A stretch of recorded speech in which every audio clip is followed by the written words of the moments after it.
1. Hey, Blue Dragon 5, there's something strange in my neighborhood. Who should I call? Ghostbusters!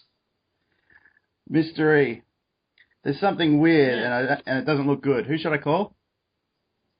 Ghostbusters. Lance, I'm seeing some strange things running through my head. Who should I call? I'm thinking maybe Ghostbusters. It's a good idea. Okay. Okay. All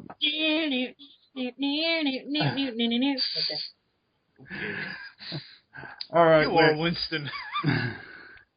We're here, obviously, to do the Ghostbusters commentary. Finally, I've been promising this for a while, and I just been having a little trouble getting everyone together with me as well, because, well, I've been busy as well.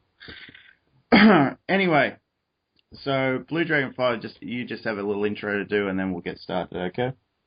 Okay. I was just going to give some background on the film. Well, before that, everyone's introduction to the film. Want to say that briefly? Yeah. Everyone? Yeah, sure. Oh, we'll cover that during the commentary itself, I think, okay? Okay, I'll just go through the thing quickly then. Well, Dan Aykroyd wrote a draft of the script. He came up with the idea. It was Ghost Mashers was the original title. There's going to be him and John Belushi, and they're going to be traveling through time and space to find ghosts. Then they brought it to Ivan Reitman, the director of the film. Reitman. And he added on Harold Ramis. And, they did some stuff like they set in New York, for one. And at point in Aykroyd's script, it was a little more action-y in that there were like a bunch of Ghostbusters. It's more of an underdog story with our hero Ghostbusters being the underdogs, and there's so many other more qualified groups, and these guys kind of approaching the subject of ghost busting or ghost mashing at this point. So Columbia was on board for this. They take 3 weeks to write the script at this place Dan Aykroyd rented in Martha's Vineyard.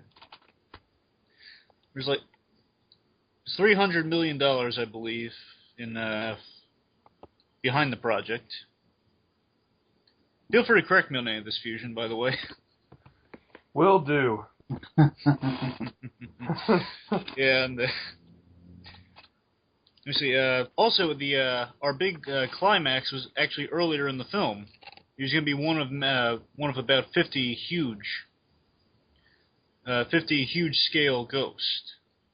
So originally we had that montage was going to start us in the film, but I'll get to more of that later. One last thing. After John Belushi's death, that was going to be the Bill Murray character, and they were going to have they looked for Richard Pryor. Then they were in talks with Bill Murray. Okay. Great. We'll see how that end product turned out. I'm sure it doesn't stand a ghost of a chance. Do you guys? I'm kidding. That was a pun. Yes, it was. Cheesy one-liners. Only the 80s would do that. But so, why does this film stand the test of time, gentlemen? It's kind of like Back to the Future, where it's not really can't really confine it to a single genre or a single demographic. It's comedy, it's action, it's a little bit of romance. It has pretty much hits everything. So it can bring in all kinds of people. It's comedy with a heart to it. Mm-hmm. Yeah. And with a scare factor. Mm-hmm. I gotta tell you something. I came into this. I've seen this film, but then I keep hearing. Later on in my life, I heard people saying, "Oh, this film's so great." I remember, it was okay. I rewatched it, and I realized that, yeah, this is really great. You're exactly right, Fusion. You're saying all the right things. That's why you bring me here. Yes, 100% the truth about it is a mixture of all these great things into something even better. Okay. Anyone else have any thoughts before we go into the film? No, I don't. I think Lance, as usual, just says everything right all the time.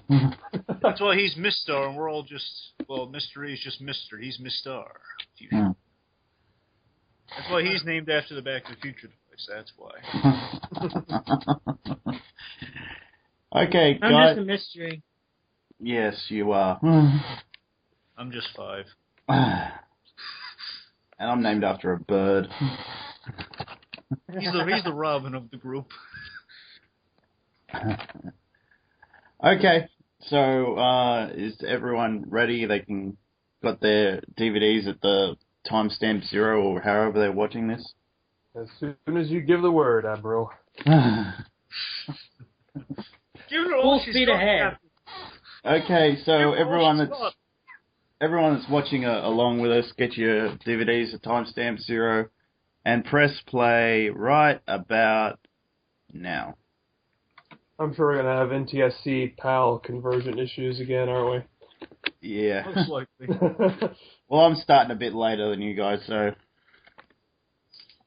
Well, I have the Statue of Liberty woman. Let me up picture. My caption says eerie music is playing, so I'm assuming it is. Tell me what you guys visually are seeing so I can try to link it up. It's the library. Yeah, Yep. I'm still It going... is. Library. Yeah, I'm still going through There's a lion. A great set. There's by a the way. bird. I'm It's so still going... simple. It's so simple yet effective. Oh, there's the old librarian trying to be all nice. Yep. I remember hearing how they did all these effects, doing all the effects. It's so simple. I was very young when I first saw this, so a bit later on when Peter's having his interview of her and asks her a particular question, I sort of misunderstood that because I didn't understand the concept at the time, so I thought their name was Alice Menstruating. Ah! Oh, by the way, I thought he was asking her name. Are you Alice menstruating right now? oh, by the way, when she goes downstairs, it went from New York upstairs to L.A. Public Library downstairs when she's down here. That traveled down the stairs, went to L.A. Man, that's a long trip. It's okay. No one cares. It looks like New York. Yeah. It could be anything. Well, no, who's been in the basement of the New York Public Library anyway? Oh, by the way, every time they had to shoot this, they had to put all the cards back in there, so it's not like it was. That's the downside of practical effects, but boy, is it worth it. Well, yeah, I guess if this movie was made today, they'd have a bunch of computer monitors smashing into each other. Who has Dewey Decimal Systems anymore? Yeah. Exactly. My former high school. My former elementary school. Touche. It's this comedy with seriousness behind it. So who spells Ghostbusters as one word and who spells it as 2 words? You're kind of inconsistent with that. I say it's one word. I spell it as one. I I spell it as one word too. Yeah. Dang title screen. Looks kind of cool that way, man. What do you think wrote that on Vankman's door? Probably the curly-haired guy in here. Oh, actually, I'd seen the cartoon before I ever saw the movies, and I actually thought this guy was Peter at first. Really? Yes. Wasn't he? Also, you know what's funny? Wasn't he voiced by Garfield in the cartoon? Yeah. Yeah. Yes. Yeah. Oh, and at first. He voices Garfield. At first it was Lorenzo music, and then later on they switched to Dave Coulier, Joey from Full House. Yeah. And also, I'm a really big Brady Bunch fan, and that right there is Jennifer Runyon, who played Cindy in A Very Brady Christmas, or who would 4 years later. Yeah. You know, I'm looking at the teenage guy. He looks like Harold Ramis a little bit. Yeah, a little bit. But yeah, I thought he was the star of the movie when I first saw this. That guy's got potential. Maybe. Confusion. Who does Michael Gross play? What? I'm sorry. Sorry, I just misspoke right now. Michael Gross was the dad from Family Ties. Yeah. Which ties us back into last week's or 2 weeks ago movie, Back to the Future Part 2, whenever that was. Yeah. Oh, I remember. This Ghostbusters sign It was designed by someone called Michael Gross.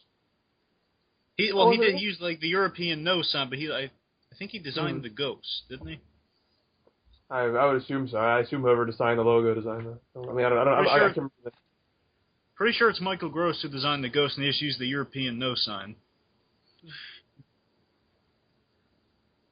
And here we get the charm of Venkman, our hero, because if we don't like this guy, well, we don't have anything invested in the movie. Yeah, it is a very quick, very quick, effective way of getting across character without loads of It's always a show don't tell kind of thing in storytelling, and this is a much better way than just saying, oh, he's a jerk. Yeah, he's a jerk who manipulates people and tries to seduce his students.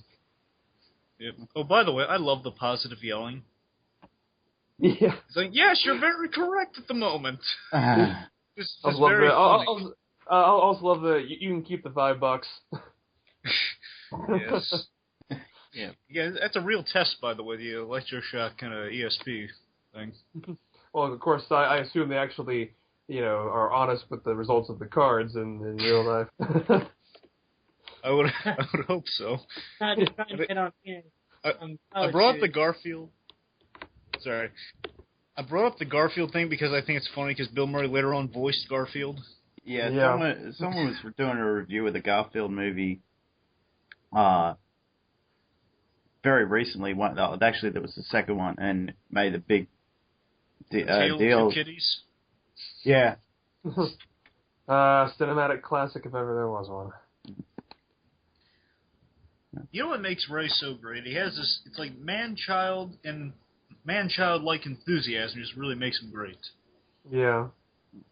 So he's like me. Right. It's just amazing how thin Dan Aykroyd looks. Almost 30 years ago. Wow. Yeah, it's 84. 30 years ago next year. So what year? What year did this come out? 84. 84. Oh. Yeah. 1980. 29 years ago. Back to the Future. Yeah, so this movie is as old as me. It's 2 years older than me. This is the precursors Back to the Future. That's something right there. Yep. It's the same year as Star Trek 3, where Christopher Lloyd plays the Klingon. Yeah. I think altogether our Ghostbusters here. I know we're still missing one, but for the three we have here, it's like they're the brain, the heart, the mouth, and later on we get Winston. He's the eyes. He's the other guy who doesn't really do that. Well, yeah, but I mean, think of it. He's like kind of the audience. He's the layman. He's the eyes of the audience, sort of. Yeah, but I mean, as I said in my own Ghostbusters video, I think Peter already filled that role in this film. He was already the guy who didn't really know what was going on and had to be explained everything. So he already was our surrogate. So we didn't really need Winston. I guess he's less of a sarcastic guy, though. This is how Winston plays. In every single movie, you need a black lead actor. That's Winston. Yet he got 6 billing in this, or I guess seventh or eighth. It was right after Rick Moranis, wasn't it? No, it was in the second movie, it was just past Rick Moranis. In this movie, he was after Walter Peck's actor. He was the last of the main cast to be billed. That's behind Walter Peck. That's an insult. Or Ernie Hudson. Yep. Yeah. So I still maintain that Winston had a much better role in the second film than he does in this one. Yeah. He does. And a way better role in the comics, from what I hear. And the cartoon. Oh yeah. Well, I hear good things about the comics. I've read a few. I haven't watched the cartoon in ages. I should also point out I saw the fake Ghostbusters as well. The cartoon, the fake. The Filmation. Yeah, I saw that as a kid too. Mm. Although actually Filmation's version predates this by quite a number of years. Yeah. I saw the Mickey Mouse cartoon that was kind of really the precursor to the Ghostbusters. It was them hunting. It was them having a business that would hunt ghosts, like capture ghosts. No human. Mickey, Donald, and Goofy. Yeah, Mickey, Donald, and Goofy. Listen, yeah. you spell that? You're right. No Listen, you human have to listen being to would that stack smell. books like this. Yeah. There's Hey, something amiss in this room.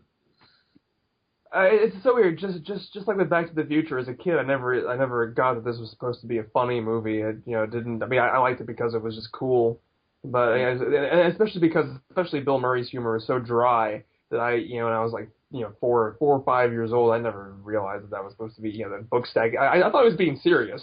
It's like, I know a human being would stack books like that. I just just the whole thing was that it being a joke. I just missed that entirely. Oh yeah, this is funny. This is what this is supposed to be. This slime thing's hilarious. Just like wipes the slime on the bookshelf. How many other movies is that device that Venkman is using in? Because every time, like a lot of 80s movies, I think, 80s and 90s. They did. Yeah, they use that same device. The PKA meter. Oh, The Yeah. PKE meter, I mean. Yeah. Also, it's funny. Egon, he's the... Harold Ramey's the only one who knows how to work that device, by the way, because he handled it the most. So he knows like to move it up and down and stuff, where the other guys really don't. Yeah. Because he wrote the script, he was like, I've never seen that before. Alright, what up? What up? I just saw the bookcase fall down. I never seen that before. You never saw the bookcase have. fall down? No, I never remember seeing it. I mean, they kind of reference it, and it's kind of a big deal. Confusion. Do ghosts photograph? What? Do ghosts photograph? Yeah. You can capture a ghost on film? Do you mean in real life or in the universe of this film, or? I guess I mean within the universe of the film. I'm not sure if it's ever tested at least not in the movies. It might happen in the cartoon, but it's been a while since I've seen it, so I don't know. That's a very good. Go ahead. I just said that's a very good question. By the way, I know we kind of miss it, but back off, man. I'm a scientist. I like that line. And I love this bit coming up, too. This, Get her Ray. Yes, that's it. Was that all your plan? Get her?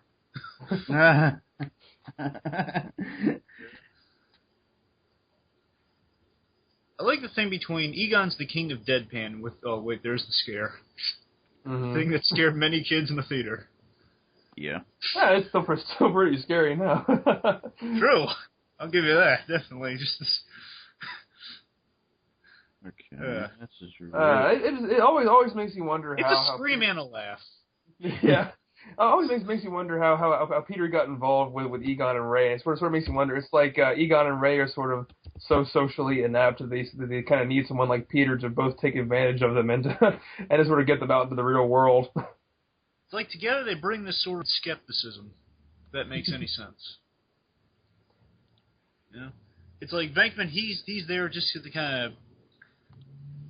Sorry, I don't mean Ray.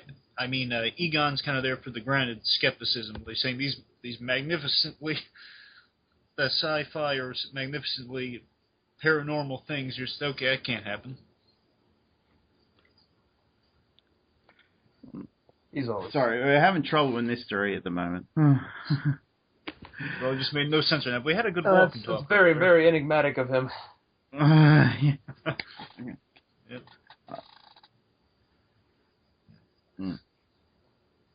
Here's the call of the hero's journey, where they're forced to accept the call. In this case, they'll be poor and destitute if they don't. And this was Ramis and Reitman's idea to put him in the college. Well, it makes sense. Yeah. Yeah. What else could they be doing? It gives them somewhat credibility. Mm-hmm. We know these guys are good at their job. Just kind of visually shows, okay, these guys are at college, so they must have some knowledge and background to them. It's stuff we don't need to know, but again, visually, as you said earlier, Mr. Fusion. Of course, actually, it's funny now that I think about this. Is in the next scene, we're going to get some exposition where Ray says that he's worked in the private sector before, but apparently Peter has only ever worked at university, which you kind of think would be the opposite. Yeah. Although I can sort of see Peter being sheltered in the university, and that's why he doesn't really care about getting anything done. Yeah. And again, I think there's a real everyman appeal for the film. It's that they're guys starting a small business. Of course, I'm not sure why Egon's not in this scene. I've always wondered that.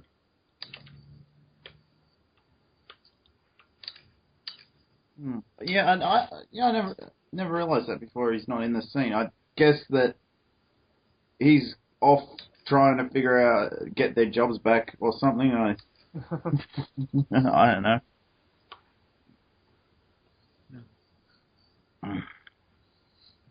I don't think we'll be getting Mr. E back, just so everyone knows. We can't add him to the call? No, it keeps coming up busy. So. Well, let's keep trying, but keep going at the same time.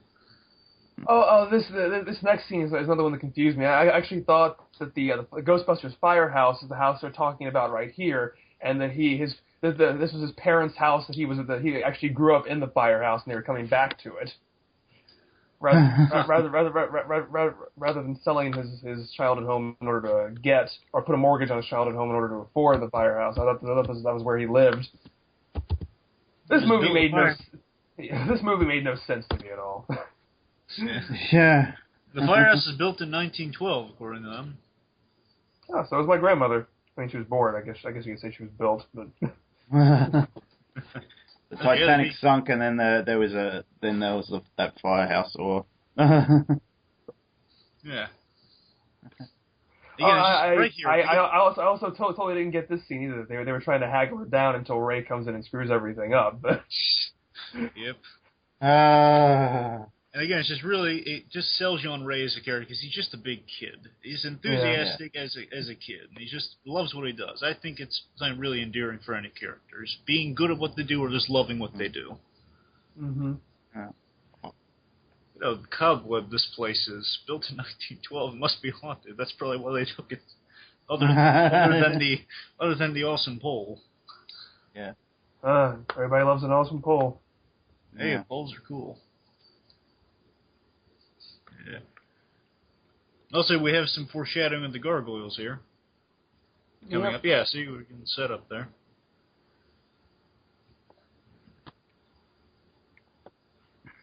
And this is Sigourney Weaver post-Alien, by the way. Yeah, I remember she was really excited about doing something that was different than that, being in a comedy like this. Yeah. And she auditioned as a dog. Seriously, she did do that. Well, she was acting like a dog for her audition. No, I know it's not like it doesn't happen or anything. That didn't seem to work for Sean Young when she auditioned for Catwoman in Batman Returns. Yeah, it did not work out for her. Yeah. Not what Burton was looking for. Well, then again, Tim Burton can be scared by some things. And this is supposed to be John Candy originally. Yes. Very astute. It could have worked, but I just want to say, recently Rick Moranis has come out and said that he would be willing to come back for a third movie. Of course he'd be willing to come back. Who wouldn't? Well, he's retired. He retired several years ago from acting. Oh, he did? Yeah, ever since his wife died, I believe. Oh. Poor Rick Moranis. But he's marvelous in this film. Yes. Yeah. I think he has more funny lines in 2, but still here he's really good. Mm-hmm. Like the whole about when he's like talking to the judge in 2, but we'll get to that with 2, I would hope. Yeah. Actually, John Candy wanted to make him German, if I'm right. I believe that's true.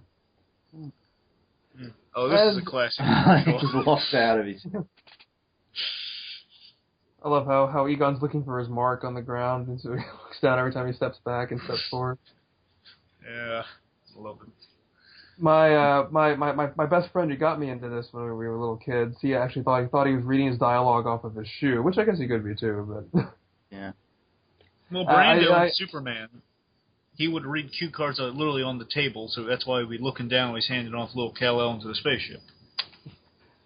I do recall us trying to call that number and reach the Ghostbusters. It didn't work. Oh, of course, it's 555. Yeah, most 555 numbers don't. Janine didn't return your calls. Although once we did try to make our own Ghostbusters group and tried to hire his girlfriend as our secretary. Oh, that would have been awesome. Yeah, it didn't work out. You guys gotta do that. Who reviews the reviewers? Make Manos the Janine of your group.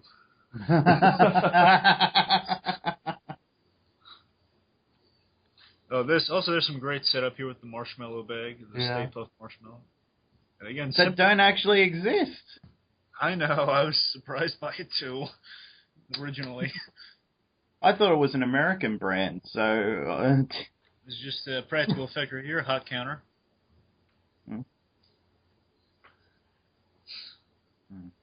That was a joke here that Zool will be saying, "You forgot the milk."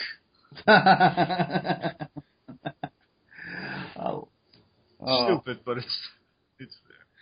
A lot of the effects still hold up. I'm really surprised by that. Oh, they do. There are a few that kind of falter, but I forgive them instantly because overall they look fantastic, especially for the time. I think overall the 80s effects from the 80s hold up. That was like sort of the zenith of model and miniature work, I think.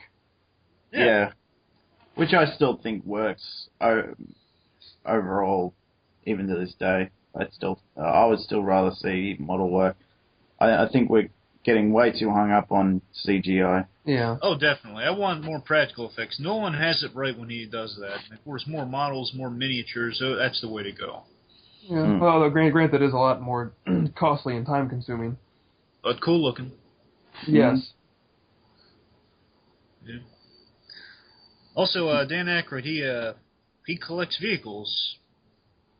You know that? That's he has a version of the Ecto-1. Ooh. I think there's only one Ecto-1, if I'm right. He might have it.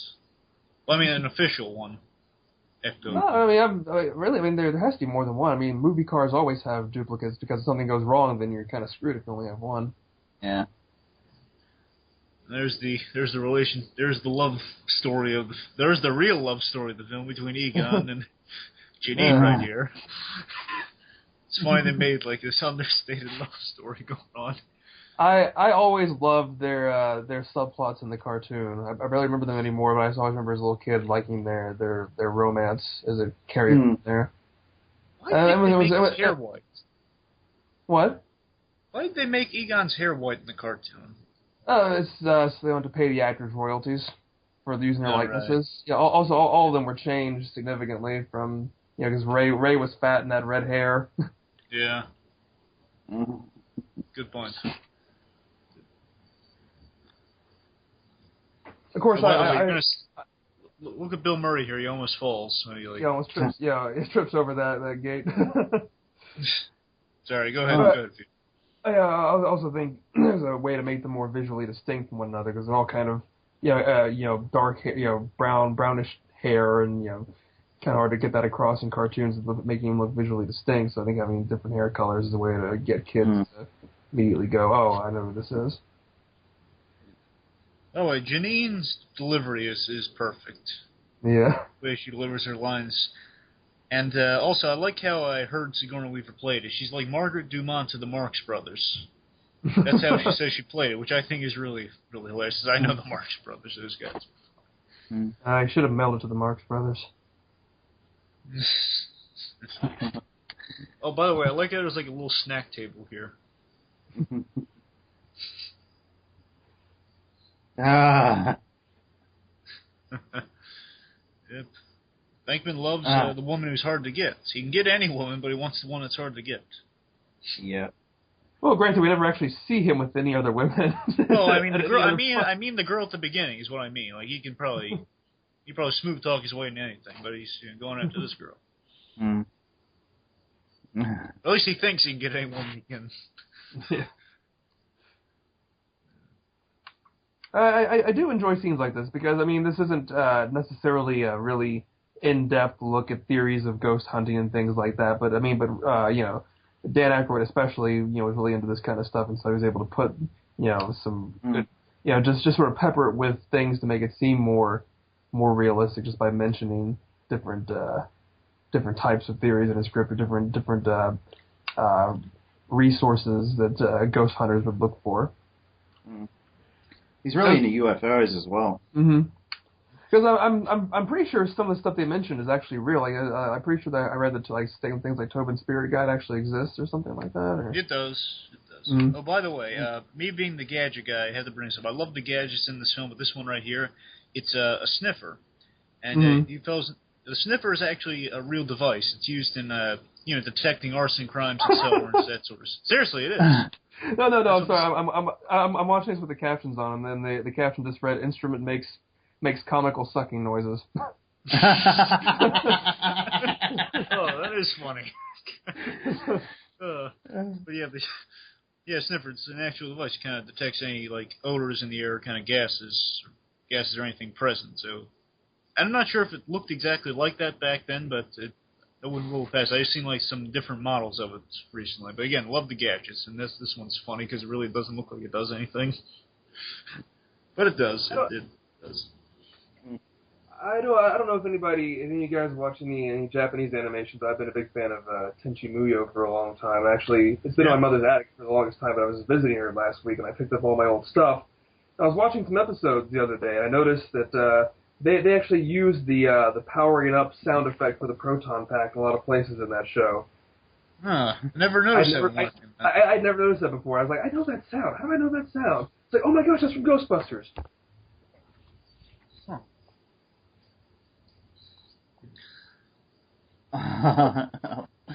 God. Look at all the junk food. Yeah, you're ahead of us already. Curse you, magpie, and your time zones. My damn PAL conversion. Everyone has higher pitched voices when you watch movies. When you watch American movies.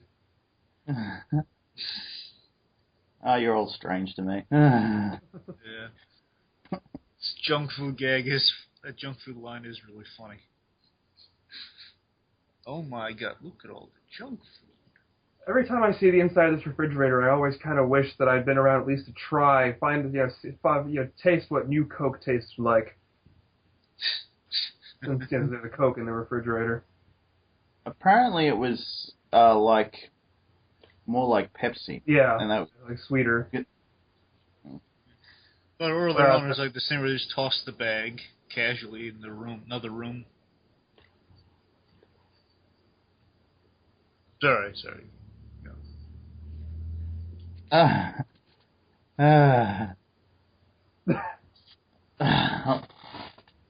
now we're just laughing. Yeah, I just love. I really do like Bill Murray in this movie. It's going to be really hard to do another movie without him. Let's talk about the relationship between these two kids. It's awesome about this scene because it could very easily cross the line into creepy if it was in the hands of a lesser actor. Yeah, they have good chemistry together, these two. Yeah,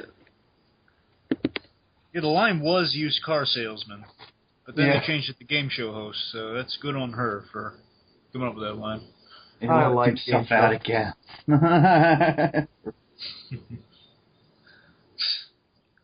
No, it's just she finds him attractive and that he's funny and kind of. Yeah, he's funny and kind of smart, but still very silly. Now they do charge this first group a lot of money, and granted it's a hotel, so they can probably afford it. Do you think that they lower the prices for catching the ghosts later on? Because they charge them I'm pretty sure they were making up the prices as they went when they were charging the hotel guy. I think they had maybe $1,000 in mind, then they just added on to it. Yeah. Also, I like that quiet. I know it's kind of past. I like just the quiet dinner scene right there. Mm-hmm. It's just, this is the rest of the budget. This is like the. Oh, they got a pinball machine and gaming devices in there as well. Yeah. And of course, it's just awesome that at this point in the movie, and this is we really see them in action for the first time. The car is done, the suits are done. It's just they have their real equipment, not just the sniffer anymore, but their iconic proton packs and this awesome song. I love cleaning out the town. I remember I have the Ghostbusters 2 game on NES, and all the Ecto 1 driving levels played an 8-bit version of this song.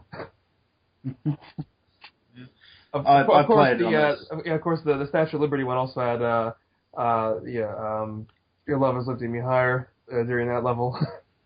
Yeah. I had I played it on Sega, the original Ghostbusters game, and you got like 3 or 4 different cars from memory, and I never finished it because like I would always rent it out, and back in those days when you could actually rent out video games. Oh, by the way, Egon's cut from this when it's on TV. It's just like the framing of the TV format. Like Harold Ramis kind of cut from the frame. In 4:3. I'm sure it's not quite as bad now. I mean, TVs being 16:9. I don't know, it might still get a little bit cropped out.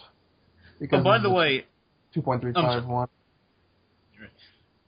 Yeah, actually, in the storyboards, originally these guys had SWAT helmets with their suits, which looked really cool, and they're in the storyboards. They lost them probably because it's a little cumbersome. And probably just making it easier to identify their faces as well. Because I mean, this is a comedy. You want to see their faces, to see their comedic timing. If they have their faces covered with helmets, then true. Probably lose something. And there's that right here. This bit like it mentions the cockroach. Cockroach, yeah. I love that. You know what really sells this with the comedy? And I kind of go about this at every film. I say the score. And Elmer Bernstein's score here, it just sells the tone. And yes, this is serious stuff. We're having a lot of fun with it. Yeah. Like this dramatic stuff. There's ghosts in this. There's ghosts in the area. There's ghosts in the world. This could be trouble. But, we're happy to go in there, and it's going to be fun getting them out. That sort of stuff. Mm-hmm. Yeah, it's like another thing with the visual storytelling. I think this score was a lot better than the one in Ghostbusters 2. Definitely. It was more recycled in 2, I would say. It was a very different feel. The composer in Ghostbusters. I mean, it wasn't bad, but I just like this one better. Yeah. Also, the sound effects are really cool. He said, switch me on, and they have their proton pack sound. And they back away. I love how they just unleash on this poor maid. Yeah. Set the card on fire. Well, yeah, it's just cool because I mean, they really don't know what they're doing. They've never done this before. They're not like these professionals that they're trying to make themselves out to be. They're just 3 guys starting a business and doing it for the first time. We saw how well they did without their tools. They just run away screaming in a comedic fashion. But now they're armed. Let's see how they do. They're doing great so far. Split up. Let's see how much more damage. I just love. I'm up to the. Oh, okay. I'm up to the scene where Ray was just smoking a cigarette and was just hanging from his lip. They sure smoke a lot in this movie. They do, and they don't do it at all in 2. Yep, or the cartoon, obviously. And they're starting to do that in film also. They don't. They're starting to crop out all smoking altogether. Starting to. Of course, I mean, in the very last scene, they were in an elevator that had a giant no smoking sign right behind them. True. Yeah. Oh, by the way, I think they're tribute to John Belushi right here. You stole the words right out of my mouth, Fuge, but yes. The onion head ghost who would become later known as Slimer in the cartoon and the second movie. But yeah, that's a nice tribute to him. It's subtle enough. You wouldn't know it. Yeah, but still, it's a nice. That is how he lived and how he was, and how he was in Animal House. And I love how Egon's like, he's not probing this guy. He's like going around a little more than he should. He's poking him. Are you real? Are you a ghost or are you alive? Oh, he's just. And Venkman here, he's genuinely terrified. Right here, he's like, Ray, get in here. Yeah. I'm looking at him, looking at the little spot right now.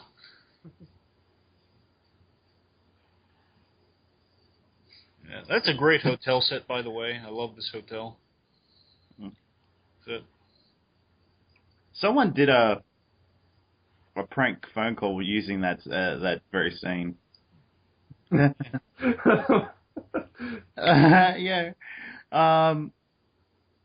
I can't. I don't want to. I can't remember whether it was. Yeah, it's Eric with no K. He did it. He did it. That's the one that got me. You know what's funny? Someone actually did a project on the EPA's relationship with the Ghostbusters. They did like a long college thesis or something on it. Ooh. Yeah. So that's something I would have done. Yeah. And they sent it to Harold Ramis. What did Harold Ramis think of it? Well, he was entertained by it, but as well. I mean, And then probably filed a restraining it was order. well written. It was well written, but just kind of a little absurd. But it was fun, you know. Well, at least to him, it was. I haven't read it. I can't give any judgment on it. It was on the EPA's relationship with the Ghostbusters, but yeah. Yeah. I'm sure this movie did wonders for the public image of the EPA. Yeah. So that's an image right there. It's kind of maybe it's not a bad special effects, just kind of, I guess, maybe generic. I don't know. It does not up to par with the rest of them. It's just kind of Slimer going around there. Is it the one where Slimer's just going around the chandelier? It's not. Personally, I like. I'm just kind of speaking generally, like how a lot of people feel about it. No. I'll point out the one that I have problems with later on. I'm fine with all of them. I don't really know, so I'm just going to point out generally what I hear about this film, special effects wise. That's the only complaint I hear, like a few times, particularly with Slimer. It's a little off. Yeah. By the way, I wanted to mention this when he was slimed. Kids' Choice Awards can eat their heart out. The Ghostbusters did the sliming first. Yeah. I always wanted that. Like this movie with the slimy and the marshmallow stuff at the end. I was always so jealous of all that. Mm. Sure, I love this nice shooting text. Yeah. Text. Tell me when they lasso Slimer. Okay. We'll let you. Yeah. Because I'm getting further and further ahead of you guys. The maitre d' I saw him in something recently, but I can't remember what it was. Really? I mean, I saw something recently. I don't think it was recent when I was watching. I think it might have actually predated this movie, but I wish I could remember what it was right now. Oh, here's one of my favorite gags. The flowers. Yeah, the flowers are still standing. I agree. That is an impressive trick if they can get the sheet off without knocking anything over. Now they're starting to lasso him. Yeah. Yeah. Oh. Yeah. This is what you had to do in the game. You had to set up all the Ghostbusters and then lasso them and then set the trap. Yeah. I love the proton packs, and of course, I think I like the trap a little more. It's just really cool. It's like this little lunchbox just holds the ghost. It's really cool looking in the design of these gadgets, and of course, I'm a big gadget nut with Batman, so yeah, it's really cool. It's another appeal to this film for me. As a shameless self-plug for myself, I think my favorite part of my own Ghostbusters 2 video, but also the part that took the most time, was doing my section where I compared scenes that were almost shot for shot the same in both movies. That's how I put those together. And like the lasso scene, the ghost trap here was almost exactly the same as the same scene within the courtroom in Ghostbusters 2. Did they have the same director? What? Did they have the same director for 1 and 2? Yeah. Well, that's probably why, because when a director finds what shots you want, he sticks with them. Well, it's almost the exact same story too. Same writers. Yeah, that too.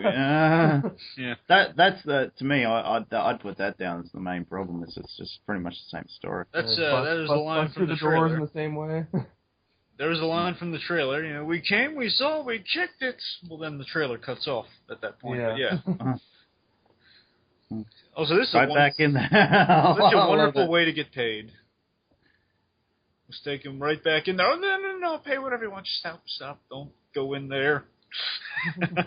Such a wonderful way to get paid. And I like just had sets up, in this scene, it sets up how they operate, so we don't really have to question it later when they're catching all this ghost. They do it successfully one time, we just assume they know what they're doing next time. Yeah. Still, it works. It works really well. Yeah, And also, I love the animation. An awesome montage. Oh yeah, awesome montage. Ray Parker Jr. song. Go Something strange. Neighborhood. Who are you gonna call? Yeah. Oh, these caricatures that are going to come up in this montage are funny. Oh, from the New Yorker? Yeah. Ah, it's backwards. The car is backwards. The logo's backwards. It always drives me crazy. You'd think we wouldn't notice that. Okay, it's right now. I like how Dana's watching this. Like, Dana Barrett, their first client, even though, well, they didn't really help her out. They did get paid, though.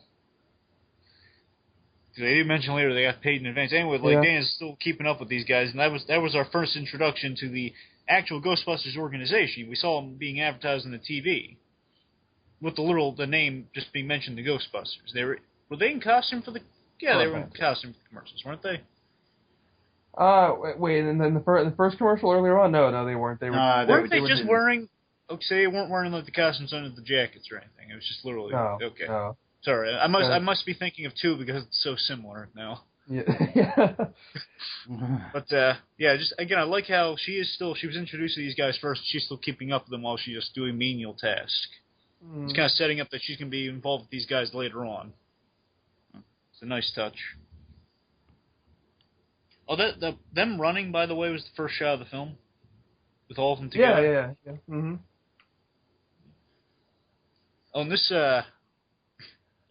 I'm jumping ahead. I was going to say this. The dream went on longer. Really? It did go on longer. They trim it up. How much longer did it go on? I don't want to know. Yeah. But about Ray Parker Jr. He that song just did so much for this film. That was basically the best publicity stunt it did. Also got them sued by Huey Lewis and the News. Well, true, and that's a funny connection to Back to the Future right there. Yeah.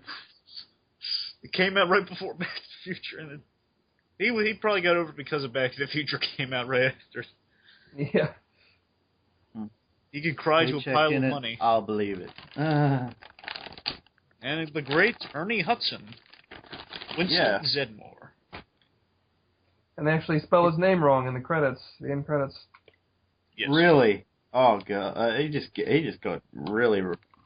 There's actually there are actually 3 E's in Zedmore, Zeddemore, and they left out the second E. If you look at his uniform, he actually gets one. You'll see that it's actually it does have an E in the middle. But I don't think anyone's good at spelling fusion. Oh, the captions got it wrong too. Oh, there's that. They probably went by the credits, son. Mm-hmm.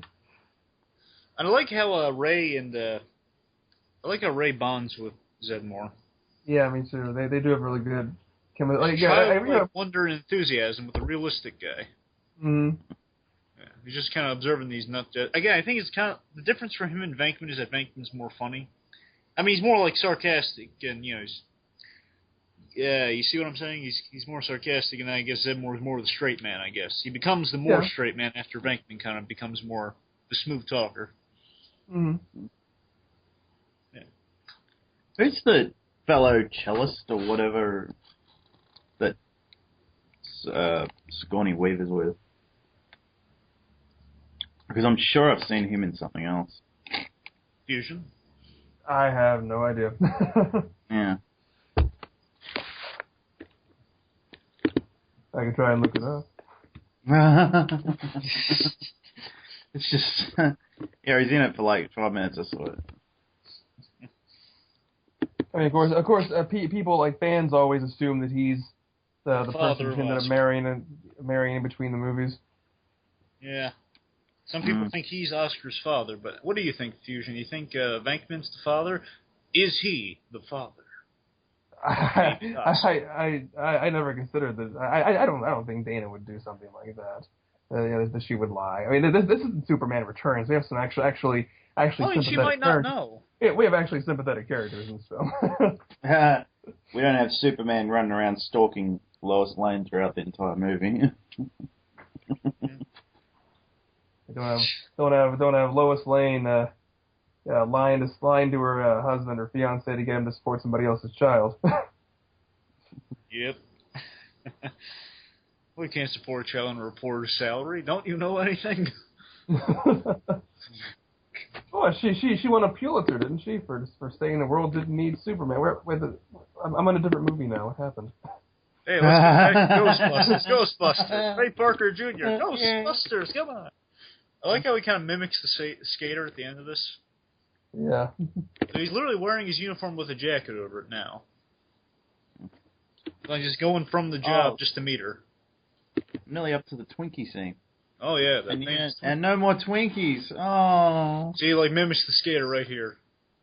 But I can't eat Twinkies anyway. Well, in Iron Giant they have the Super Twinkie. I'm sure I couldn't eat that either. I can't. I can't eat Twinkies intolerant, anyway. Mr. Fusion? No, they're not vegetarian actually. Oh. Vegetarian rules out against sweets? No, they rule out things that have meat in them, and Twinkies have meat in them. Twinkies have meat in them? Yeah, they're made with beef fat. I did not know. Oh, really? I have learned something today. Well, they were made with the guy who played the violinist, his name is Timothy Carhart. Yeah. Let's see if I find anything else. He's been in Mad Men, Castle, Law and Order: Criminal Intent. That's probably it. Judging Amy, Frasier. That too. CSI. That too. 24. Touched by an Angel. That was well. Yeah. I've seen him everywhere. So a successful career is what you're saying. Just up to Walter Peck. Yep. Oh, by the way, I like how Venkman earlier showed that he was taking her serious, but on to Peck right now. I like how like their first meeting basically slimes them the first meeting, and that kind of sets up their relationship. Yeah. Well, yeah. Peter's kind of asking for this in a way. He really doesn't cooperate with Peck at all. He's just being a complete dick to him, really. It's kind of like when you meet a guy you just know you don't like. He instantly doesn't like this guy. He knows it's not going to go well either way. Venkman can kind of read people, and I get this sense that Venkman's reading this guy. He knows this guy is up to no good. He's just going to... Oh, yeah, I mean, definitely. Yeah, I'm not saying that Peck is some poor innocent soul that was forced in what he had to do. but I mean, Venkman's not doing the best for PR right now. I think, well, the EPA... I'm sorry, go ahead. I was saying, if maybe his interview had been with someone like Ray or Egon, things might not have gotten out of hand. Yeah. One with Ray would have been more to hand. Just Ray would use big words he didn't understand. But I don't think if this movie were made 10 years later, the villain, if you can call him that, Walter Peck, would be representing the EPA.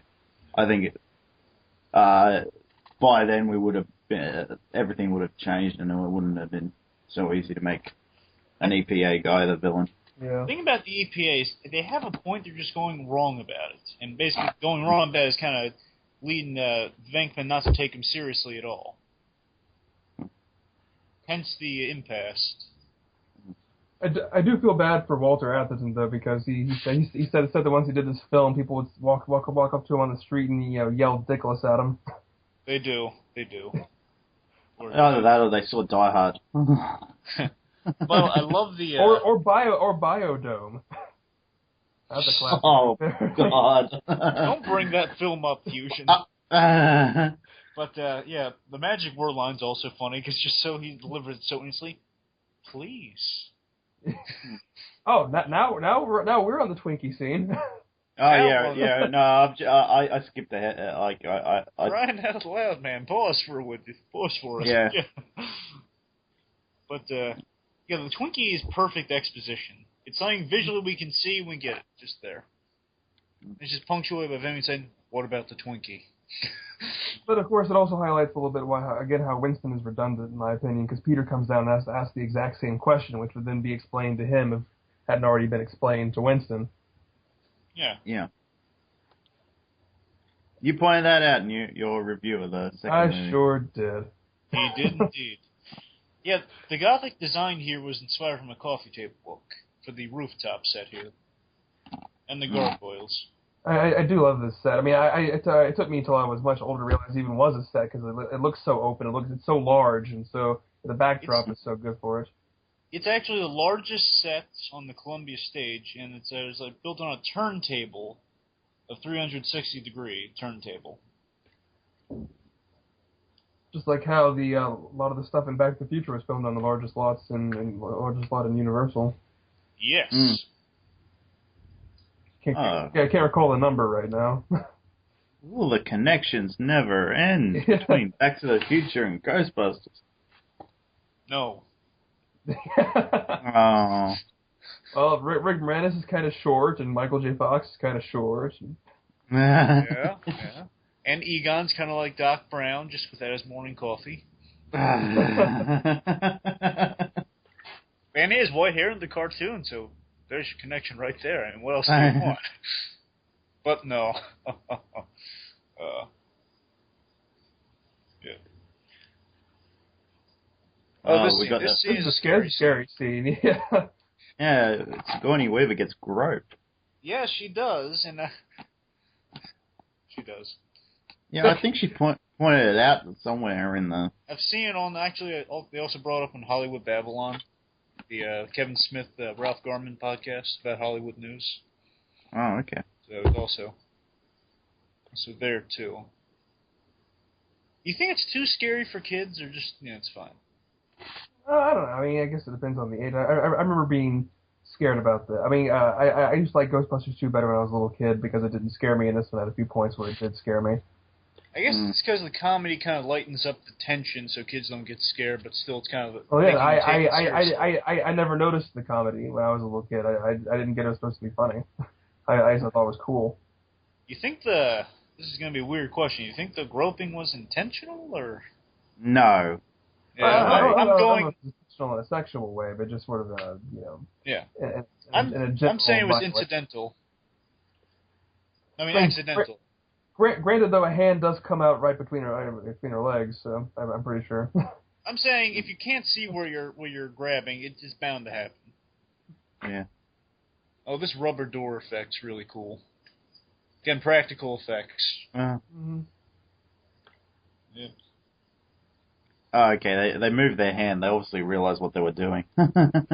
Well, I mean, still, it's just they can't see verbatim. Oh, this is a great puppet, by the way. Our dog here. Zoo! Yeah. It's like it's an homage to Close Encounters. And the light behind the door. Of course, the whole Keymaster Gatekeeper innuendo was lost on me. Definitely. There's some yeah.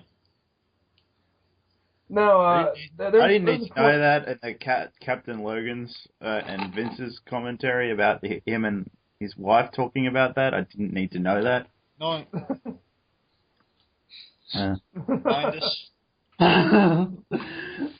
Yeah, when I was about 7 years old, I actually dressed myself up as Lewis and had my mother film me doing this scene coming up with his running away from the Vince Clortho dog and getting caught by him. Huh. Really? Mm-hmm. Okay. Oh, Rick Moranis, one day you'll play Barney Rubble and Darth Helmet. I can't breathe in this thing. Or it's a jam. Raspberry. Oh yeah, this effect with the dog when it jumps out. Yeah, that's one of the few ones that doesn't really hold up very well. Overall, it's good stop motion. However, there are a few hiccups here and there, and that'd be one of them.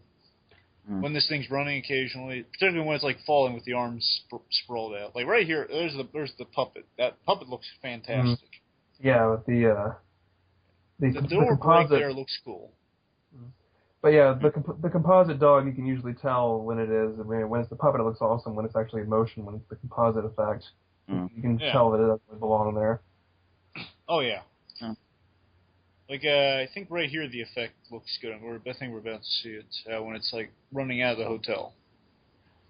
Yeah, I think that's a good effect. I think they're chasing after him. Why are all the doors locked to this restaurant? Well, it's a classy place, Magpie. Yeah. Classy places don't acknowledge murder. That is pretty cruel, though. It's like, come on. Now, Fusion, let me ask you this. Now, correct me if I'm wrong, but I'm going to say Zool, even though it's Vincent Clortho, is it? It's Zool and Vince Cortho. Those are the two dogs, yeah. Oh, you find Cortho. Does Cortho can it not be seen by those and just hops into his body, or is it literally attack him to get into his body and they just don't pay attention to it? I mean, everybody else seemed to see it, so I'm assuming that the people in the restaurant just didn't notice. So right here, like, he just obscures it enough, I think. Yeah. Well, yeah. I mean, obviously the people in the apartment building, they saw the dog run past them, so. I guess then it just jumps into his body because it just disappears, and they shrug it off because they're New Yorkers. Yeah. What's with the pink-haired lady? You're the keymaster. Are you the gatekeeper? Yes, I am. Oh, by the way, Ivan Reitman is the voice of Zool and Slimer. Oh, I didn't know that. Really? Fun fact there for you. Those cops are just letting him walk past the crime scene. I didn't walk into the crime scene. Yeah. All right. Well, I'm sorry. I guess I'm thinking that later on this will become a crime scene. Well, more of a paranormal activity scene, but yeah. Well, less activity, more paranormal. He knocks again. Looks at the people, knocks again. Yes, I am. This is almost like one of those RPG video games where if you give the wrong answer, the NPC will ask you the same question again as many times as you need to until you get it right. Yep. So they'll Second chance, you betcha. they'll forget you ever gave the wrong answer. Yep. Oh, come in. Yeah, it's like, Yeah. I'm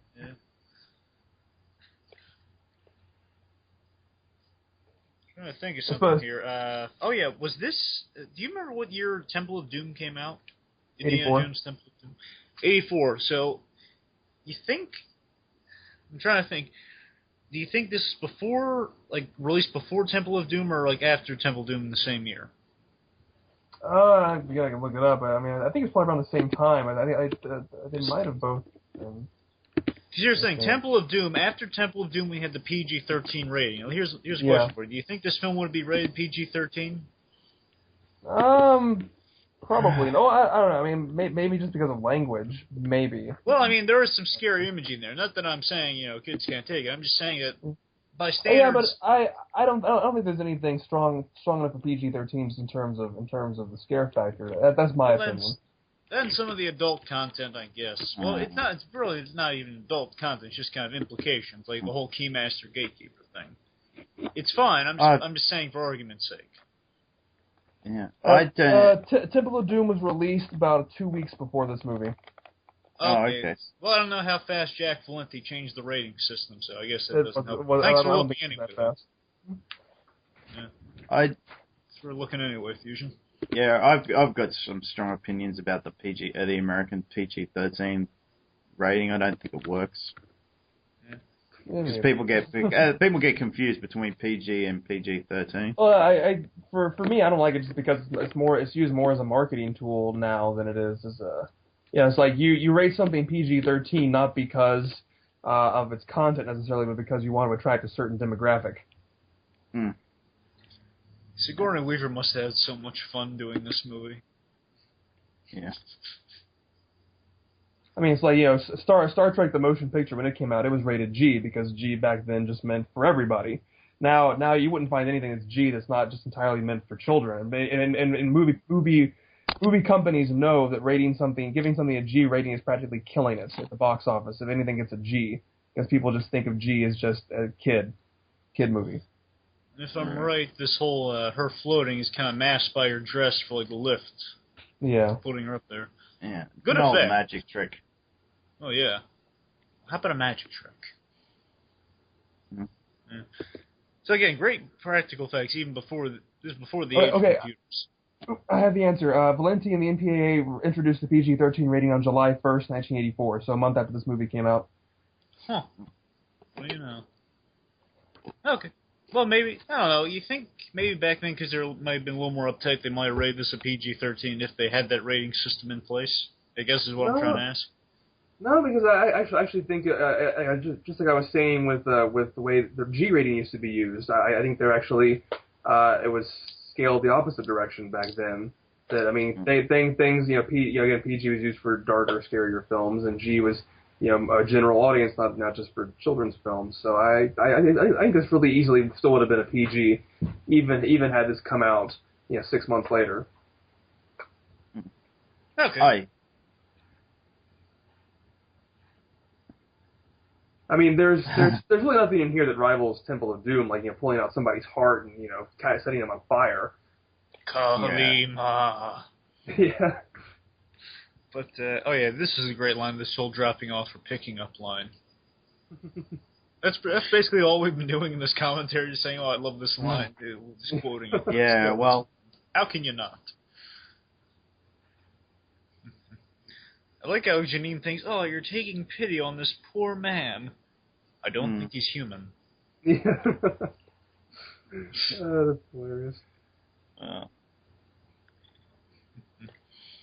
Guys, I'm getting up, but you guys keep talking. I'll be right back. We'll do. It's really funny. This is like Janine and Louis's only scene together in this film, and and then of course they have their own little romance in the second film. And it's like you can't really anticipate that from seeing this because there's. As you aptly pointed out in your review, which I did enjoy. Well, I can't keep myself from saying everything I said there. No, I'm saying keep saying it. I'm just saying I'm pointing people to that review because it's awesome. Don't take that as a bad remark towards your review. I like it. Keep bringing it up as much as you want to. I like how Clortho's on the monitor, by the way. Yeah, that is awesome. All right. What Embarrass is saying, you had son for Janine, didn't you, Fusion? Yes, I'm not embarrassed to say it. Yeah, I did. I got son for Sandy Brandberg from Deadpool, so we're on the same page, I guess. No, for me, it's always Natalie Portman. Has and always will be. Yeah. She's the one good thing about episode 1. Even come on, man. Episode 3, it's still not episode 1. She's young in episode 1. Well, I was the same age at the time. I thought Jake Lloyd was the only good thing about episode 1. Oh, God. Fusion, I will send you back to the Old West. I swear to God. I swear to General Zod, I will send you back. I like how, basically drugged her. Yeah. Not great like that. So she's going to be sleeping for a while. Well, she's going... Well, she's panting. How does she do that? How does Sigourney Weaver do that, or how's the unconscious spirit? Just breathe rapidly? Yeah. I don't know, get the chest to go up and down like that. I can't do that. I was just trying to do it then. I love all the wacky stuff that Rick Moranis is doing in this scene, like handing him the pots, and he's with the pot. Because I love the lamp especially because he says he needs to find Ray. I always interpret that as like a ray of light, and he gives him a lamp. That is funny, and I like how Ramis kind of described how people, well, not just Ramis, but I like how people describe Eon. He's like the new age Mr. Spock.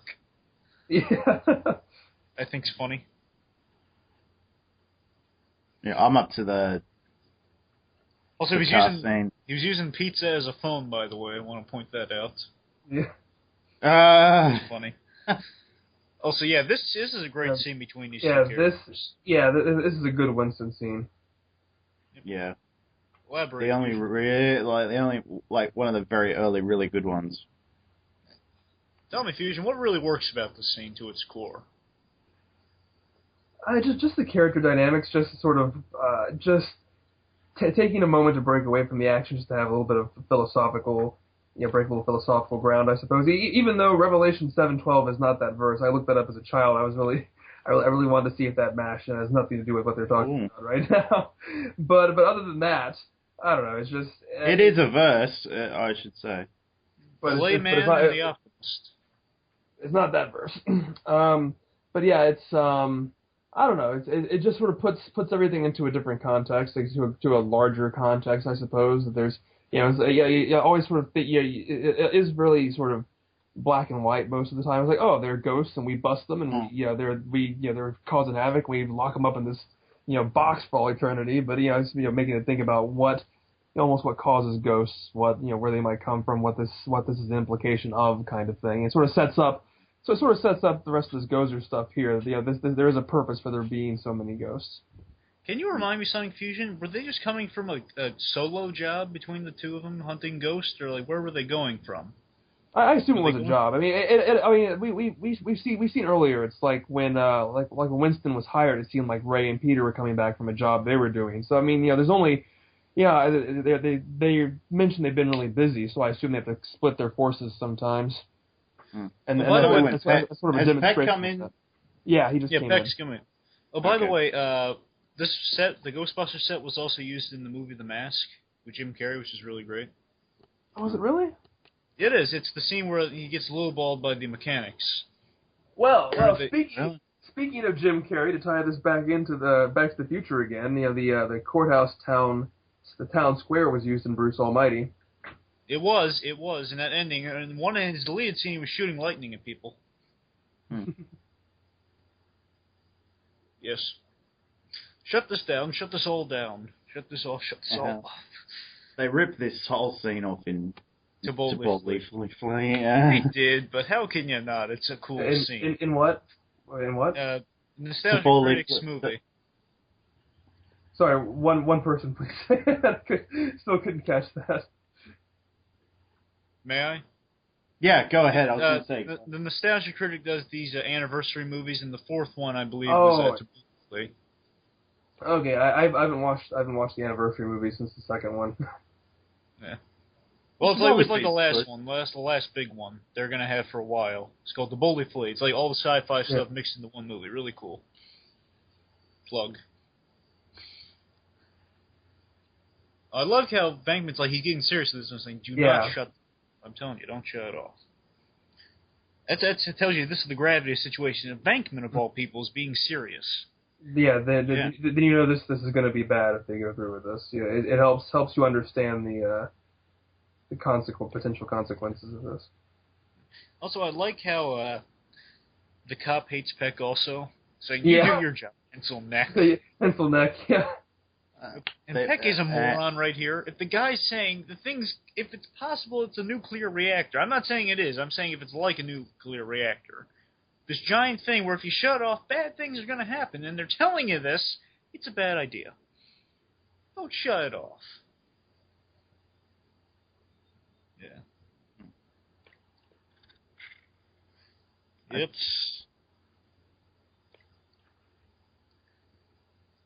Oh yeah, so bright light.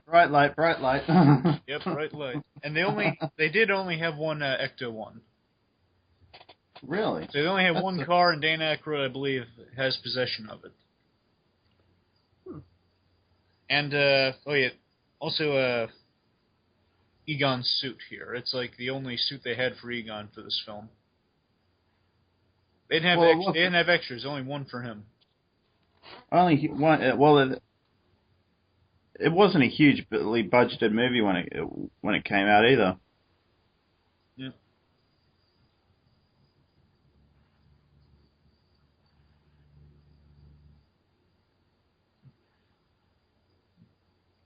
That's funny. It also looks like this the suit, the actual not the Ghostbusters suit, but the suit he's wearing is kind of like the only outfit he has throughout the whole movie. It's kind of yeah. Oh, this scene, I love this bit with Egon coming up right here. They're running to save the day, but then he gets so angry at Peck. It's so awesome. The Mr. Spockish tempered man is getting angry at Peck after he's done something so stupid. And he was there rain or something? Was there rain? No, it was steam coming off. Steam, yeah. Oh, is that what it was? I was wondering what. Your mother! So cool. And this scene's into boldly flee verbatim, by the way, Mr. Fusion. Yeah, but except it's going Of over. course, this scene is verbatim in Ghostbusters 2 as well. Well, yeah. I still like Ghostbusters 2. I still, that was the whole point. That was the whole point of my video, is I still like it. But yeah, it is a shameless ripoff of its predecessor. When I first heard about the reaction to Ghostbusters 2, I was shocked. Like, how can you not like this? But then I realized, well, yeah, it's the first one. That's why I like it. Yep. I like that skeleton cab driver. That's funny. I love how reckless he is. Oh, that makes him like a regular cab driver. However, that shot of the city when all the little ghosts are flying around, that's actually shot from their hotel room. Yeah, shot from a hotel room, and that's where they got it from. And there was a Stay Puft billboard back there. Oh, I missed it. Yeah. I missed it too. I don't ever noticed that before. Well, it was earlier back. I should have pointed it out earlier. You should. But it was there. You're right.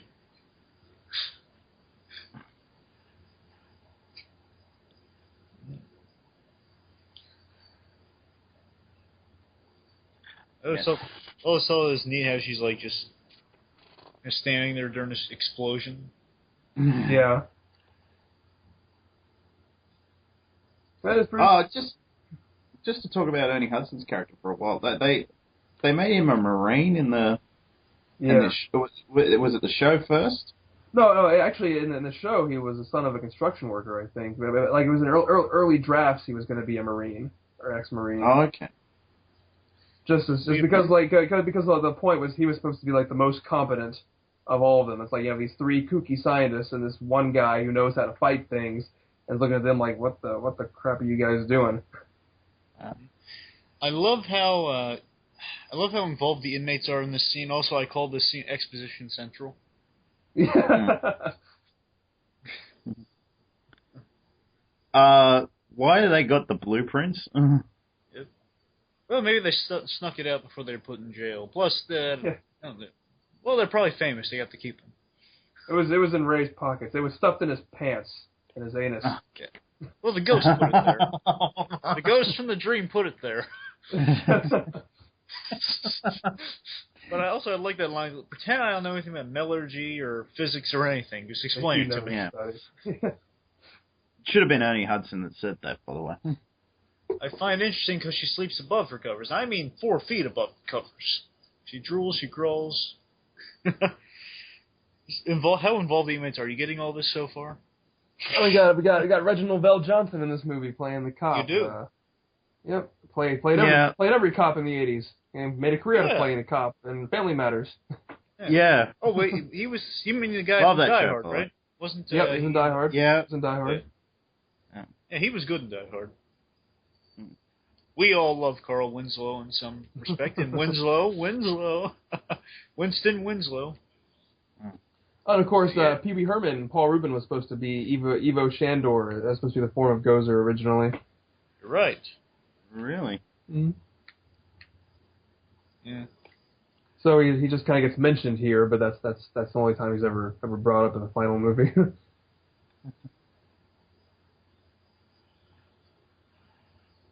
Actually, it's funny. In this scene, Ivan Reitman, he fired an extra.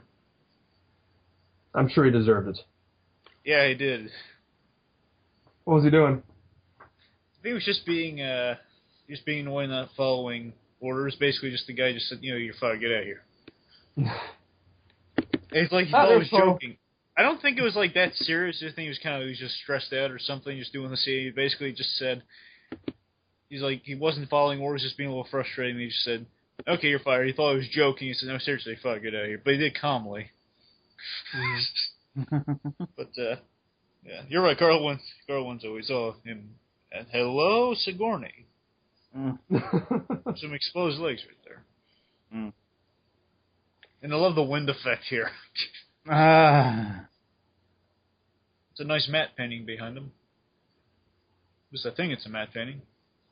Yeah, I guess it must be, but yeah, it looks like it's a real thing, really. Which is a lot harder to do in daytime than it is in night shots. Yeah. I love how tall Sigourney Weaver is compared to Yeah, that. I was gonna say that. Yeah. You know, she's doing the movies kiss to him. You know, she's dipping him. You ever Oh, heard some people I never theorize? noticed a giant staircase in my apartment before. Yeah. You know what's funny? I've actually heard that some people think that he's the father. Somehow. Makes no sense, but I mean, if the ghost ruminated somehow. Well, How long is it supposed to be between? Yeah, I mean, the keymaster and the gatekeeper do, live up to their name, so it is possible. Well, I mean, it's 5 years from. Isn't Ghostbusters 2 5 years after Yeah, this it film? is. It is 5 years, so it's not. Yeah, unless they have like a really long gestation cycle. It must be one glitter of an eye, glitter in the eye. That sounded much worse than I thought in my head. Yeah. Yeah, glitter in the eye is kind of painful. I think the glimmer in the eye. I think twinkle. Twinkle. There you go. That's the word, twinkle. Also, this guy plays mayors a lot. Yeah. I always thought he was the real mayor of New York when I was a kid. Yeah. I don't see why not. He seems pretty adept to the job. That's what I heard. I like how Zedmore gets his foot in the door here. Yeah. Well, coming up, he's about to get his foot in the door. You have to listen to him, sir. I've just been on this job, and I've seen some stuff that will turn you white. White. I love that line. Yeah. Biblical proportions. That's the... Do you think it's an instant laugh when the Cardinal comes in here, or you just think it's just... Please, those religious photos. Yeah. I think it's funny. Just wondering if they tried to play it like an instant laugh. Like, okay, now this thing's getting serious. Like, okay, they're bringing religious implications in here now, but then they do it hilariously through dialogue, momentarily. Yep. There we go. Here's Zedmore coming to the rescue, getting his foot in the door. And actually, here, but when both Winston and Janine say his last name, it actually is 3 syllables. It's Zeddemore. Zeddemore? Mm-hmm. Huh. I did not realize that. Yeah. What do you mean biblical? Old Testament. Wrath of God type stuff. Fire, brimstone raining down the skies, rivers and seas boiling, 40 years of cats and dogs living together, volcanoes, dead rising from the graves, human sacrifice, dogs and cats living together, mass hysteria. All right, I get the point. Sorry. I think you've seen this before. I think everyone's seen it at some stage of their life. So, like... Yep. Well, look, again, this... Bye-bye, Peck. all their strengths are complementing each other at this point, as they have previously, but especially in this scene here. After Zedmore is just being the straight man, getting his foot in the door, getting the guy to pay attention. Peter schmoozes his way. Schmoozes the rest of the way. Exactly, he does, and then of course you have the scientific fact by Egon, and you have just kind of the optimism. It's more optimism, more just kind of enthusiasm to the pitch of saying this is real big trouble from Ray, all complementing each other perfectly, and then brought home by Venkman.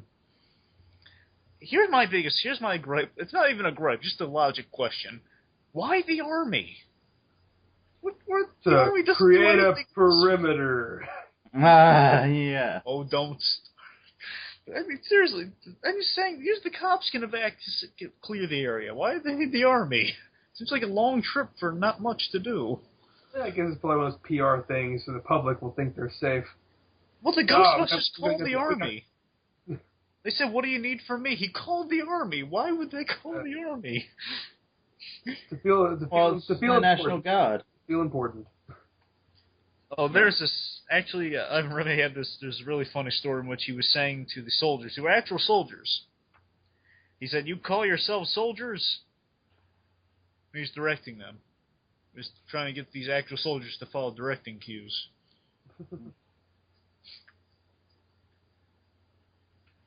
It's funny.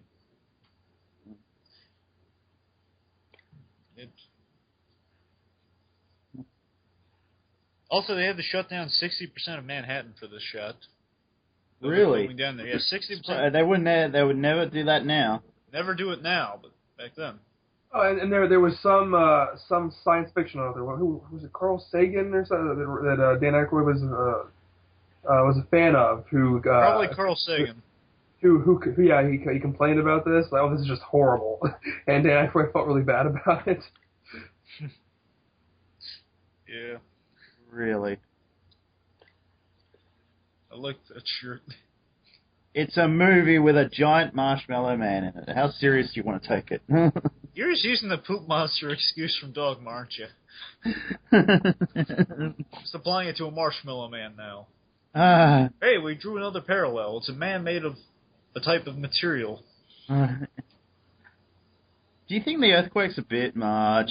You know, I thought so, but I think I've justified that. It's kind of building the scale, and our hero's going to come out of the thing. It doesn't completely stop them, so I think it's in there enough. Fusion? Oh, I was actually about to say the same thing. So yeah, I agree. It's fine.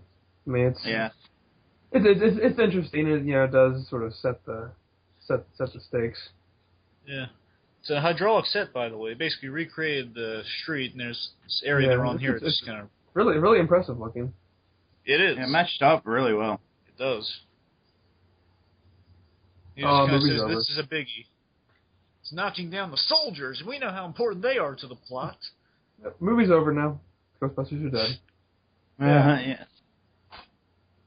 Of course, I mean, at the end of the movie, when they come back out of the building, isn't the street fine because that's the real street again, and none of this looks like it ever happened? Well, maybe Gozer and then they all drive away. Died. well, yeah, it's like, yeah. Even when you see the Marshmallow Man walking down the street, you don't see any damage to the road either. It goes and hit the magic reset button. Yeah. Maybe the goo from the marshmallow. Maybe the goo from the marshmallow sealed in the cracks, and all the earthquaking made it fit back together like glue. Yeah, but even when he was walking, when the Marshmallow Man was walking, it was still the road was fine. Why can't they take the elevator? What? Why can't they take the elevator? Because it's funnier this way, Magpie. Structural damage. Plenty of structural damage to the building. I wouldn't be surprised if the cable was snapped. All right. Plus, you don't take an elevator in an emergency. Oh wait, is that just fire? I wouldn't take an elevator during an earthquake. Giant explosion. I think explosions might be risk for fire. Yeah. Yeah. The stair gag is hilarious, and they're at the Biltmore. The Biltmore hotel set, by the way. Not nearly as much fun in the video game. Yeah. Really. There's a really cool line coming up. Well, later, but when we get to 20, tell me I'm going to throw up. That's right there for me at least. Actually, in my movie theater, they have this group of old film, and this is one of the shots that's on the film reel. Yeah. Of them waking up over this. She does have nice legs. She does have nice legs. Yes, she does. Yeah. She does indeed. Mm. Careful, you don't want to drool too much. It upsets bluedragonfive. Doesn't upset me, but at least as long as it's not Natalie Portman. Yeah, they're almost as nice as mine. Okay.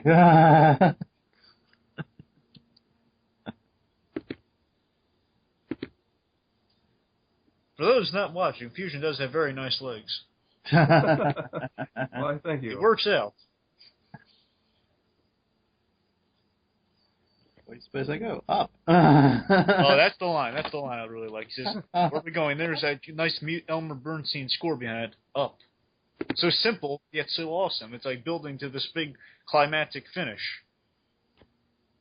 Ooh, I have a new follower on Twitter. Lucky you. Literally, the whole room's been decimated. Yeah. By the way, do follow Fusion on Twitter. Oh, thank you. Mm-hmm. I admit I haven't been using it very much lately. I'm sorry to say. Also, watch this man's Dragon Ball discussions. They're amazing. Oh, thank you. Yeah, especially if you are a Dragon Ball Z fan, because you won't find that on my channel. Yeah. I need to do another one soon. I haven't done a video in almost a month now. We'll just take the moment while our heroes are traveling upwards to say Fusion's awesome in all respects and all levels. He is. He is. It's true. You're embarrassing me. He's the best and the brightest of the reviewers of He Reviews the Reviewers season. Oh yeah. Also check out his review of Fatty Kid Steaks. I love that one. I do wish more people would watch that because I think that was really funny. Oh yeah, this is a fantastic set, by the way. All the smoke and everything. Mm-hmm. Dry ice. Yeah, dry ice. You're right.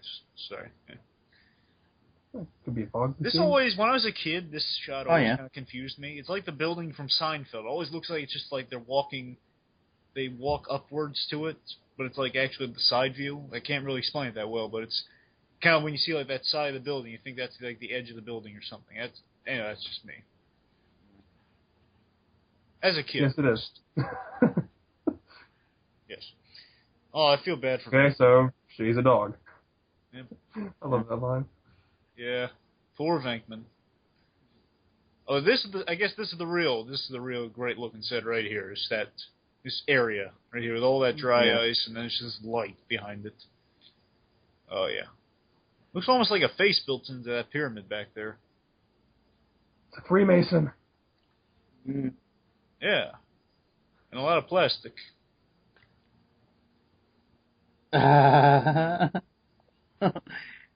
Oh, here's Ernie Hudson's famous lines coming up. Yeah, that's my favorite line in the whole movie.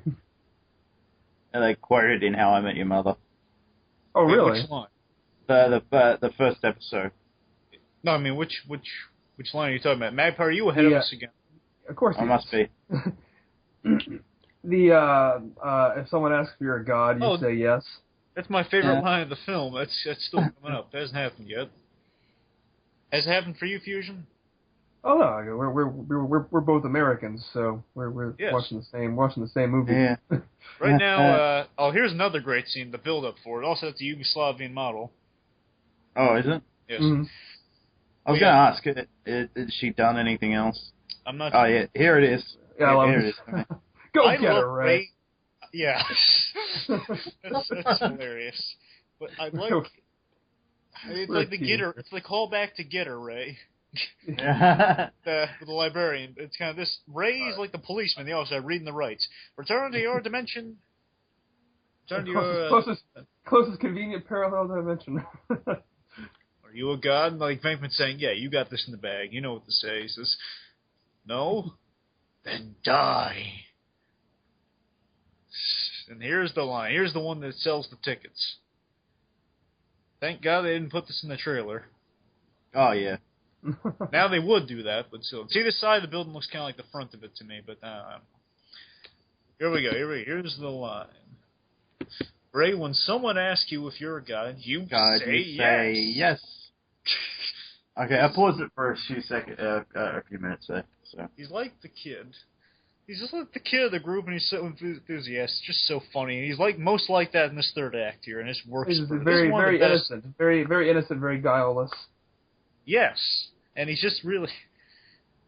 This is a great third act, by the way. Not many. Some films falter in the third act. Batman '89 not being innocent of that. Yeah. But yeah, this film is a great third act. It's Whoa. just Cowboys going up against the Black Hat, if you will. Can leap 4 Ghostbusters in a single bound. Covered in bubble wrap.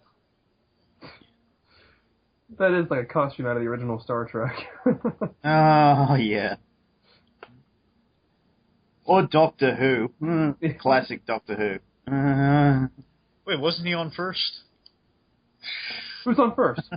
That's what I'm asking you. Doctor Who came first, but yeah, I think more later on than early on. Doctor Who. I love the little effect on the proton packs, this blue light charging up and down. Mm-hmm. Isn't it green? Is it green in the game, or is that something else? I don't know. I talk about the new game. Well, yeah, the one where like you're the new guy in the group. I keep on meaning to actually own that at some point, but I never played it. Me too. I don't have the game, but I watched the playthrough. It looks really fun. I think you'd love the Fusion. Oh no, there's still Earthquake stuff there. Yeah. I just saw that. So it must happen later. Oh no, there's the car's fine, so they switched it there. Mm-hmm. Can you pronounce this name Fusion? Which one? Like the guy's giving him a choice. Like they're gonna summon the destroyer. Mm. It has like a V in the name. Like yeah, Volga's something I can't. I just thought on the caption. I was trying. Cause I don't know if I'd ever heard that line properly before. now I'm glad. You know what's funny? Technically, shouldn't J. Edgar Hoover have been the bad guy? Awesome. They mentioned him, but I guess they kept their mind clear. This thing can make differentiate sarcasm. So if we say understanding of the rules, well, maybe Shetton started at that time quite yet. I don't know. they keep saying choose, and they say, okay, no, I'm not choosing anything. Choose. I love how they all instantly look at Ray. I couldn't help it. Just popped in there. What? And it has to be a gigantic marshmallow man. Of course. How else could it be? And again, as I said earlier, originally he was going to be like in the middle, like within the first act of the film, the giant marshmallow man. And there were going to be like 50 more like him. That was like the original Dan Aykroyd script. They're going to have a bunch of monsters, a bunch of giant ghosts like that. Yeah. If they do a third, I've always said that they have to up the scale even more. 2 giant marshmallow men. No. No. I just said no. Each one holding a Death Star. No, dribbling it like a basketball. And a girlfriend each. We just have to get this guy laid. He's a sailor, right? Most appealing menace ever. If you're going to die at the hand of a giant monster, wouldn't you like it to be friendly? Yeah. I tried to think of a harmless... Smile on his face. Well, I can't eat marshmallows either, so that'd be useless in that fight. They're also not vegetarian. Are you telling me there's meat in marshmallows? Yeah. How is there meat in this stuff? Gelatin. Gelatin, yeah. Well, gelatin's Jello. There's meat in Jello? Oh, gelatin is like ground down, like bone and fat. Oh. It uses a firming agent. That's appetizing. Forgive my ignorance, folks. Yeah, I mean, gelatin's in all kinds of things, like frosted Pop-Tarts and, it's always where you least expect it to be. Oh, sinister look on his face now. Mother bucket. There are two of our villains for the film. There's Peck and there's the Marshmallow Man framed together. I thought you were going to say the church. Yeah, the church is... That's great. Church no one steps on a church in my... No one steps on a church in my town. Yeah, I love that line. Let's set this thing on fire. Now throw some chocolate on him and you'll have a s'more. Yep. Where's the giant chocolate monster? Hey, where's our giant graham cracker? Oh, that's how they up the ante in the third one. Make it a giant s'more monster. Crossing the Streams was bad. Yeah, I love... That's a great callback. It's like Venkman, he's remembering. He's like a kid. You said it was bad. The nice lady who paid us in advance, who turned into a dog. Or she became a dog. It's definitely a slim chance.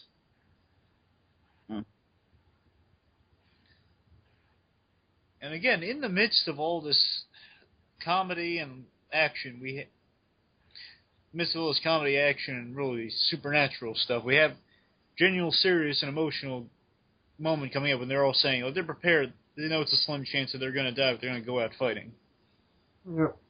Like a Western. They're drawing their guns at this unstoppable force. Yeah. Hoping it doesn't unravel the fabric of space and time as itself. To quote a white-haired scientist. That's not Egon from Ghostbusters, the cartoon? Yeah. And, whoa, Big Bang. Yep. I actually was Egon for my 3rd Halloween. Cool. Is it because you like Janine? That must be it. That's the reason my mom bought me that costume. And the earthquake stuff's still there. Are you currently dating a redhead? Oh, there goes. Well, that must be Peck.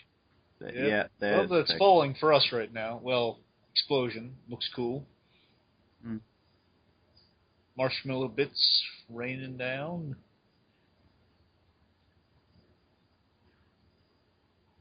Oh no, the street's still destroyed. Look. Yeah, that's what Magpie was saying just then. Yeah. And that's a good comeuppance right there. But, Doused by marshmallow. But I know that by the end credits it seems to be fine. Oh, that's a menthol cream, by the way. Yeah. Really? Yeah. You know what's funny? It's also a little bit of shaving cream too. Or is it the same thing? I'm probably Mixture up. Yeah. Yeah. Right. It's funny. So today we're gonna douse all you guys with shaving cream. Menthol cream. I like that. There's a really funny subtle gag here. That Venkman's only has like a very little bit on his shoulder. Yeah. And all these other guys are covered completely like head to toe, and Dan Aykroyd's like a kid. He's saying, "More, douse me with more." Remember, I took my action figures and made like just like cut out of paper. They're marshmallow suits, so I could play along with the movie. Cool. Also, it's funny when Peck was going to be doused with that stuff, and he asked the director, "Is he going to hurt being dropped from that tall a height?" He says, I don't know. To be honest, I don't know. I think they tested on a stuntman to see if it would hurt, and it didn't, thankfully. But then again, Peck the character, make it hurt as much as you want, but Peck the actor, nah, don't do that. And it's a sad moment for Venkman. Thinks the girl's gone. But she's alive. Yeah, we need it for the sequel. Yeah. She's going to father his possible offspring. Yeah, check on the other guy. I'll stay here with the pretty girl. Like, well, no, they help her. Well, they help her out. Yeah, they help her out, maybe. Yeah.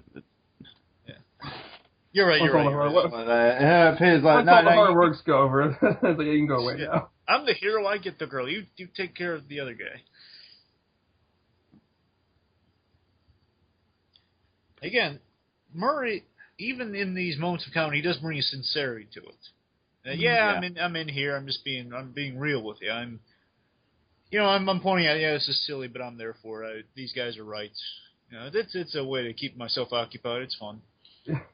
That sort of stuff. That's right. This is the only interaction Lewis has with the Ghostbusters, really, in the entire movie. And I know it's kind of past, but I love just Winston says, "I love this town." Just covered in all the goo. No, here it is. Oh, we're not there yet. Wait, you mean it hasn't happened yet? No. It's right near the end, man. Yes, it's the last line of the movie. Oh, I thought it happened when they were. I guess I'm. Nope, it's right about here. About to happen. Okay. Can we get some samples of your brain tissue? Sure. Okay. Oh, here it is. Yeah. This is a good last line. Love this town. And you know what I love most about a cigarette. You know what I love most about the Ghostbusters song? I love within the music. Well, yeah. But I mean, like right within the music, I love just this moment where it builds, like it's like using like the organ or something, just really. Yeah, it sounds like it's like on the organ or something. Like it's just going even bigger. It's like just to the edge before it starts getting the music again. Like it's just rising, building music. It sounds really cool. There's the last. There's Ernie Hudson's credit. You're right. It's very deep in. It's the last. I'm still at Sigourney Weaver.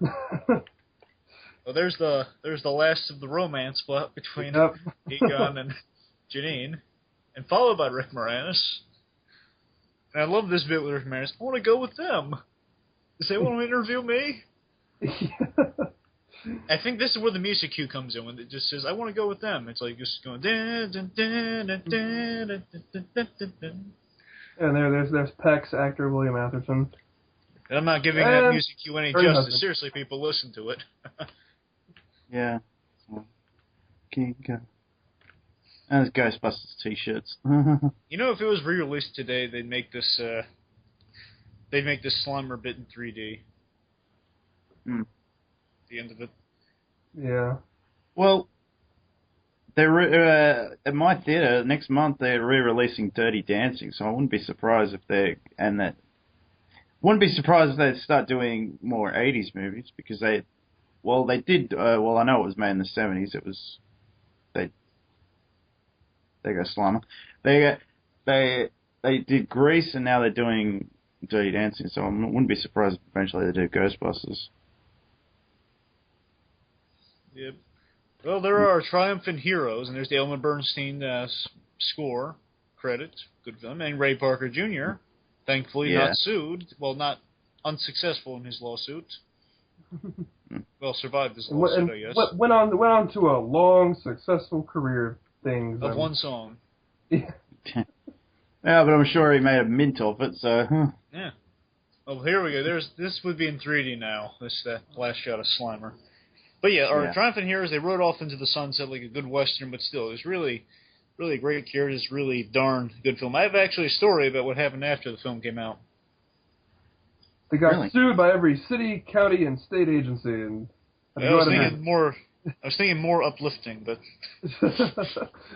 Well, after the film came out, teachers, Ivan Reitman and Harold Ramis would hear that, teachers would notice kids were playing as the Ghostbusters, and they were impressed that they were on the same team rather than, fighting each other. Mm-hmm. Kind of like Dragon Ball Z style, was fighting each other, but instead they would be, on a team together. Like guys working together to stop one evil force. True, I feel bad for the kid who's playing Slimer, but still. Although, I mean, I guess though, unless you're the kid playing the ghost. Yeah, that's still that's an uplifting message right there. It's more teamwork. It's more teamwork than just fighting for the sake of fighting for fun. It's just more inspires people to do. Just have fun with their friends. Go fight ghosts. That makes any sense. Yeah. You see what I'm saying, though? Yeah. So the film had a positive message and had a positive impact on everyone. Yeah. And So, I know it's just that they had the unlimited desire to repeat that performance the next time. So should we get into a little, I guess we would talk about Ghostbusters 3 with the Ghostbusters 2 commentary. But right now we're sitting through credits. Yeah, I paused mine because the Hamlet tends to play up if once we get to the credits, so I paused mine. But yeah, so Lance, final thoughts. It's a good movie. I concur. It still holds up. So it's Definitely. Yeah, it's worth watching at least once a year, I think. It's one of those movies that I love. I've watched it a couple of times this year already, so because I watched it along with the Captain Logan Vince thing, but I stopped before the climax, unfortunately, because I didn't want us to repeat too much of what they had said in theirs, which we haven't really. Yeah. But yeah, it's a shame we lost. We lost a dear friend. Yeah, sorry to Mr. E for dropping out. I did try and get him back, but Skype was being a pain.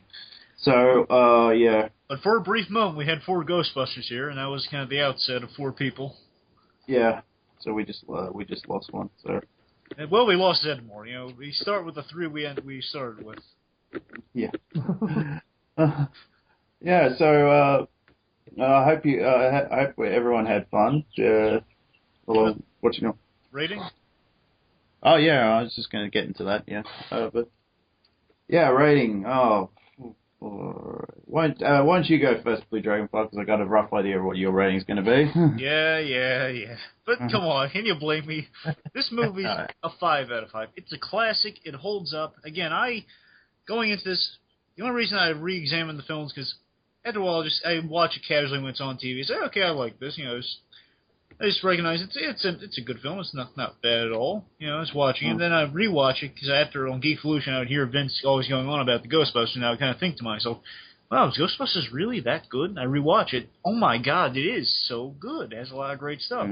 Great gadgets, great comedy, a sincerity behind it, comedy with heart to it, great everlasting characters, all fantastic stuff. It does hold up. It's the best of classic cinema.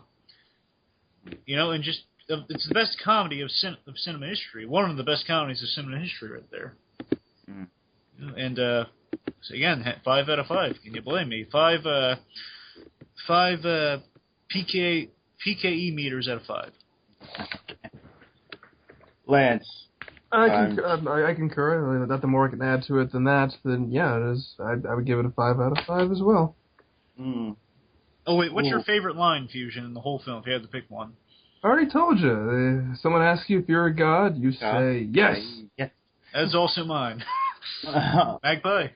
Yeah, well, that's also been my favorite since I watched that pilot episode of How I Met Your Mother. So unanimous. So I really, really hate giving 5 out of 5s for movies, but Come on, and this time, yeah, well, sorry, but this is up there as 4.5. It's just I can't give it a 5 out of 5. I don't know why. It's just I can't. But it's close to perfect. So a 4.5 out of 5. 4.5 Slimers out of 5. Yeah. He was slimed. That's the reason he doesn't want the other 0.5 points. Nah, I'm kidding you, okay. Magpie. You're entitled to your opinion. Yeah. But it's been a blast, I gotta say. Thank you so much, Mr. Fusion, for joining us on this. Thank you for having me. Can we have you for Ghostbusters 2? Sure. Hopefully Mr. Reed will join us. Yeah, okay. Thank you. We will be back at some stage with Ghostbusters 2. See ya. Bye.